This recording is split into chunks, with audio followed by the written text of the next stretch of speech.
ಎಲ್ಲರಿಗೂ ನಮಸ್ಕಾರ. ಒಂದು ವಿಷಯ ಹೇಳಬೇಕಿತ್ತು. ಸೋಷಿಯಲ್ ಮೀಡಿಯಾದಲ್ಲಿ ಕೆಲವೊಬ್ರು ಕಿಡಿಗೇಡಿಗಳು ನನಗೆ ಲಾಯರ್ ಫೀಸ್ನ ಪೇ ಮಾಡಲಿಕ್ಕೆ ದುಡ್ಡಿಲ್ಲ, ಎಡಿಟರ್ಗೆ ಪೇ ಮಾಡಲಿಕ್ಕೆ ದುಡ್ಡಿಲ್ಲ, ಅದು ಇದು ಅಂತ ಹೇಳ್ಬಿಟ್ಟು ಫೇಕ್ QR ಕೋಡ್ನ ಕೊಟ್ಟು ನನ್ನ ಹೆಸರಲ್ಲಿ ದುಡ್ಡು ವಸೂಲಿ ಮಾಡ್ತಿದ್ದಾರೆ.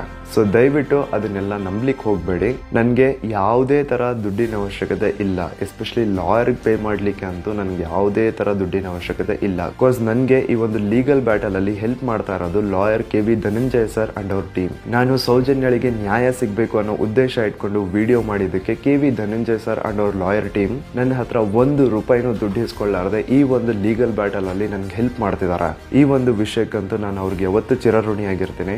ಅಂಡ್ ಯಾರೆಲ್ಲ ಕಿಡಿಗೇಡಿಗಳು ಸೋಷಿಯಲ್ ಮೀಡಿಯಾದಲ್ಲಿ ನನ್ನ ಹೆಸರು ಹೇಳ್ಕೊಂಡು ದುಡ್ಡು ವಸೂಲಿ ಮಾಡ್ತಿದ್ದಾರೋ ಅವ್ರನ್ನ ಯಾರನ್ನೂ ನಂಬಕ್ ಹೋಗ್ಬೇಡಿ. ನಾನು ಆದಷ್ಟು ಬೇಗ ಆ ಕಿಡಿಗೇಡಿಗಳ ಮೇಲೆ ಒಂದು ಸ್ಟ್ರಿಕ್ಟ್ ಆಕ್ಷನ್ ತಗೊಳ್ತಿದ್ದೀನಿ. ಈಗ ಹೋಗ್ಬಿಟ್ಟು ಸರ್ಕಾರಕ್ಕೆ ಒಂದು ಕಂಪ್ಲೇಂಟ್ ಸಹ ಕೊಟ್ಟು ಬರ್ತೀನಿ.